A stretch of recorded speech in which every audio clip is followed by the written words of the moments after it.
औज़ुबिल्लाहिमिनश्शैतानिर्रजीम बिस्मिल्लाहिर्रहमानिर्रहीम। अस्सलाम वालेकुम डियर स्टूडेंट्स। मैं उम्मीद करता हूँ आप सब खैरियत से होंगे। तो डियर स्टूडेंट्स, आज जिस पर मैं ये वीडियो बनाने वाला हूँ वो 7th क्लास की मैथमेटिक्स पर है।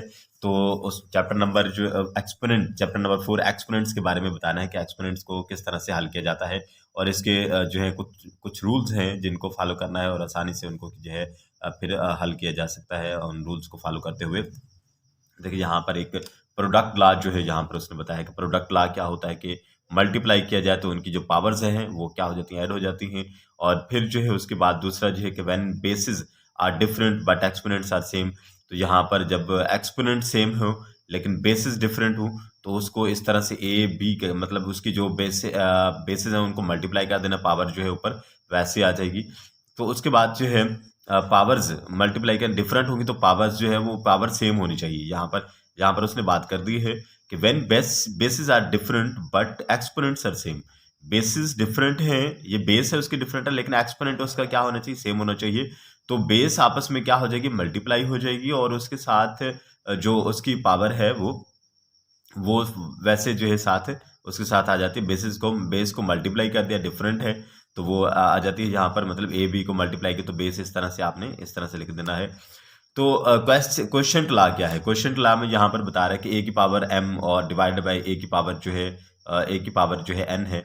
तो a इज इक्वल टू ए की पावर m माइनस n, मतलब उसको डिवाइड करने से क्या आ जाता है, ये माइनस में आ जाता है कि when basis are the different but exponents are same. जब बेसिस डिफरेंट होती हैं तो तब क्या फार्मूला होता है, पावर्स लॉ क्या होता है, जीरो एक्सपोनेंट क्या होगा तो फिर क्या होगा, तो for exponent as negative integers क्या होगा। तो डियर स्टूडेंट्स, ये सारा जो है इस चैप्टर को शुरू करने से जो है पहले थोड़ी सी ये बातें हैं जो कि ज़हन नशीन करनी है। तो इसके लिए लॉ जो है मैं ये सारे लॉ आपको बता देता हूँ कि किस तरह से इन लॉज को आपने जो है हल करना है। तो आइए देखते हैं। सबसे पहला जो लॉ है डियर स्टूडेंट्स, प्रोडक्ट लॉ। मतलब प्रोडक्ट लॉ के बारे में बता रहा हूँ कि प्रोडक्ट लॉ क्या है। कि प्रोडक्ट लॉ जो है इसमें एक्सपोनेंट में प्रोडक्ट लॉ को किस तरह से जो है वो फॉलो किया जाता है। तो देखिएगा कि किस तरह से चैप्टर नंबर 4 यहाँ पर मैं बता देता हूँ कि आप किस तरह से इसकी तरफ आना है। चैप्टर नंबर 4, ये देखिएगा कि चैप्टर नंबर 4 के बारे में है। चैप्टर नंबर 4 है, और चैप्टर नंबर 4 और एक्सपोनेंट्स हैं। क्या बात करनी है, एक्सपोनेंट्स के बारे में है कि एक्सपोनेंट्स क्या होते हैं।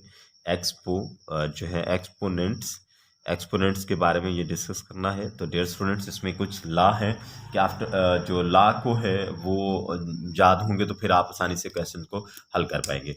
तो पहला लॉ यहाँ पर जो है प्रोडक्ट लॉ के बारे में बता देता हूँ। प्रोडक्ट लॉ इसमें आ जाए तो फिर क्या किया जाता है, प्रोडक्ट लॉ है।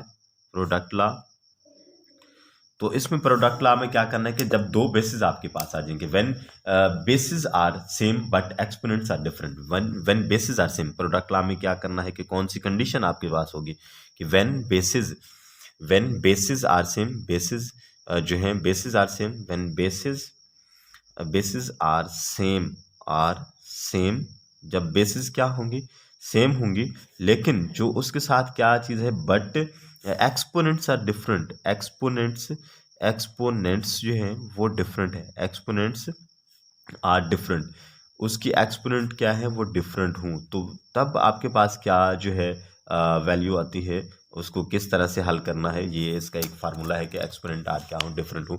तो products are same, when products are same sorry product जब उसमें क्या, व्हेन बेसिस आर सेम, जब बेस उसकी सेम होगी। कैसे, देखिएगा कि एक सवाल यहाँ पर मैं लिख रहा हूँ कि ए की पावर जो है वो m है, और मल्टीप्लाई बाई ए की पावर जो है n है, इज इक्वल टू ए की पावर m प्लस n।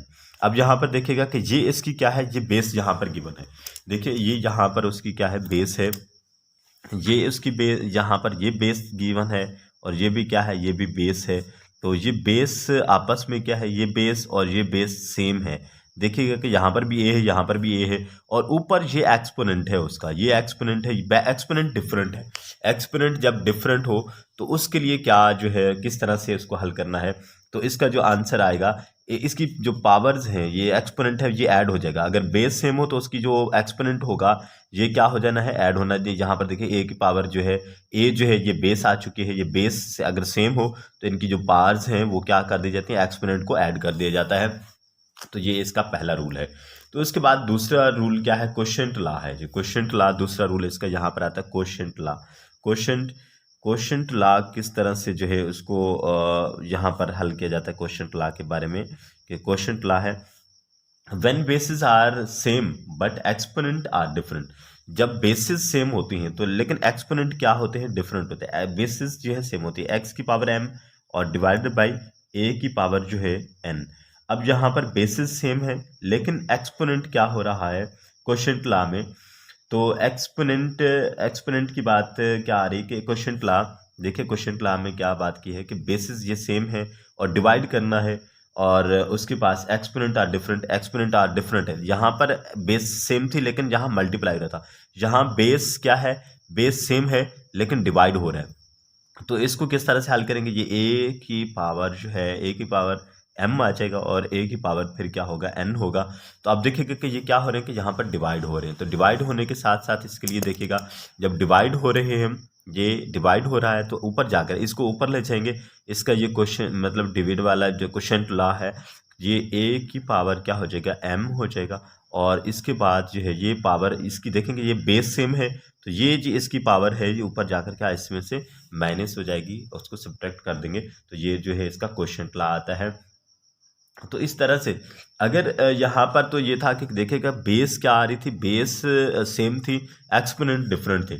अगर बेस इसके साथ अगर जो बेस अगर डिफरेंट हो जाए, जब बेस डिफरेंट होगी तो फिर क्या होगा, जब बेस डिफरेंट आ जाए, बेस डिफरेंट हो और क्वोशिएंट जो है उसका क्या आ जाए, सेम आ जाए, a की पावर n है और मल्टीप्लाई बाय b की पावर n है। अब देखें बेस इसकी क्या है, ये डिफरेंट है, ये बेस है, ये बेस है इसकी, ये डिफरेंट है, लेकिन इसकी जो क्वोशिएंट है वो क्या है, यहाँ पर वो क्वोशिएंट को देखेंगे कि इसका ये सेम है, ये यहाँ पर भी n है, यहाँ पर भी n है, तो ये सेम हो तो फिर आपके पास क्या जो है फार्मूला बन सकता है। तो उसके लिए क्या आपने करना है, तो इसके लिए डियर स्टूडेंट ये क्या हो जाएगा कि ए को ये जो बेस होगी आपस में मल्टीप्लाई हो जाएगी, ए भी ये आपस में मल्टीप्लाई हो जाएंगे और उसकी पावर क्या कर दी जाएगी, सेम कर दी जाएगी, पावर उन दोनों की इस तरह से भी उसको ये लिखा जाएगा। इसके बाद इस तरह से ये जो है डिवाइड कर दिया था, इस तरह से ये लिख दिया। अब एक ये डिवीजन में अगर इस क्वोशिएंट लॉ में अगर एक और डिवीजन में इस तरह से एक और अगर फार्मूला आ जाता है, फार्मूला बनाया जा सकता है डिवीजन का। देखिएगा कि अगर बेस क्या हो, बेस सेम हो और जो है क्वोशिएंट उसका क्या हो, क्वोशिएंट जो है वो डिफरेंट हो, तो ये और डिवाइड हो रहे हूँ तो फिर जो है इसके साथ देखिएगा कि a की पावर जो है m ओवर और a की पावर n जो है इसको ये देखें डिफरेंट आया था, तो इसको क्या किया था कि एक ही क्वोशिएंट बेस के साथ जो है m माइनस n कर दिया था मैंने। तो नेक्स्ट ये तो इसका फार्मूला था कि जब वो बेस क्या हो, सेम हो, लेकिन क्वोशिएंट उसका क्या आ जाए, डिफरेंट आ जाए। लेकिन अगर अगर उसकी जो है यही वाली सिचुएशन हो, बेस क्या हो, बेस डिफरेंट हो, बेस क्या हो, डिफरेंट हो, लेकिन जो उसकी बेस बेस क्या आ जाए, डिफरेंट आ जाए, बेस डिफरेंट आ जाए, लेकिन उसका जो क्वोशिएंट है वो सेम हो, तो फिर क्या होगा, क्वोशिएंट अगर क्या हो जो है बेस डिफरेंट है, देखिए बेस ए और बी है लेकिन क्वोशिएंट उसका क्या है, सेम है, तो फिर आप क्या करेंगे, इस तरह से आप उसको दोबारा से उसी तरह से लिखें, ए ओवर जो है बी की पावर जो है एम। अब इसको इस तरह से भी फाइनली जो है लिखा जा सकता है कि देखिएगा कि ए ओवर बी और होल पावर जो है एम, क्योंकि इसकी जो बेस क्या है, क्वोशिएंट क्या है, ये क्वोशिएंट है इसका, इस तरह से ये क्वोशिएंट है, ये क्वोशिएंट सेम है, तो क्वोशिएंट सेम होने की वजह से ए और बी जो है होल पावर जो है ये इसमें क्या आ जाती है कि इसके साथ एम आ जाती है, एम आ गया है। तो ये देखिएगा इस तरह से ये क्या है, ये डिफरेंट फार्मूले हैं। तो डियर स्टूडेंट्स इसके साथ ये फार्मूला था। अब नेक्स्ट में आता है कि पावर रूल है इसके साथ। पावर रूल कैसे होता है कि पावर जो है पावर लॉ क्या आएगा कि आपके पास इसी तरह से कोई बेस है, बेस की क्वोशिएंट आया हुआ है, ए की पावर लेट जो है ए की पावर एम है और होल पावर जो है इस तरह से एन आ जाएगा। तो इसकी जो पावर्स हैं वो क्या हो जाएंगी, मल्टीप्लाई हो जाएंगी, बेस वही रहेगी, ये एम और एन आपस में क्या हो जाएगा, ये पावर्स आपस में मल्टीप्लाई हो जाएंगी, ये इसका फार्मूला है। अगर उसके बाद फिर एक और जो है फार्मूला आता है ज़ीरो, फॉर ज़ीरो एक्सपोनेंट के लिए, कि फॉर ज़ीरो एक्सपोनेंट क्या होगा, ज़ीरो अगर ज़ीरो एक्सपोनेंट हो, ज़ीरो एक्सपोनेंट होगा तो फिर क्या आना है, एक्सपोनेंट जो है ज़ीरो हो जाए तो तब आपके पास क्या एक फार्मूला जो बनेगा, ए की पावर देखिएगा कि ए की पावर अगर ज़ीरो आ जाती है तो इसका जो है आंसर क्या आएगा, ये 1 आएगा। तो a की पावर 0 के साथ ये इसका जो आंसर आता है वो 1, क्योंकि किसी भी अगर बेस कोई भी बेस है तो उसकी पावर अगर 0 आ जाए, उसका कोशेंट 0 आ जाए, तो उसके साथ में डियर स्टूडेंट्स उसका क्या आता है, आंसर 1 आता है।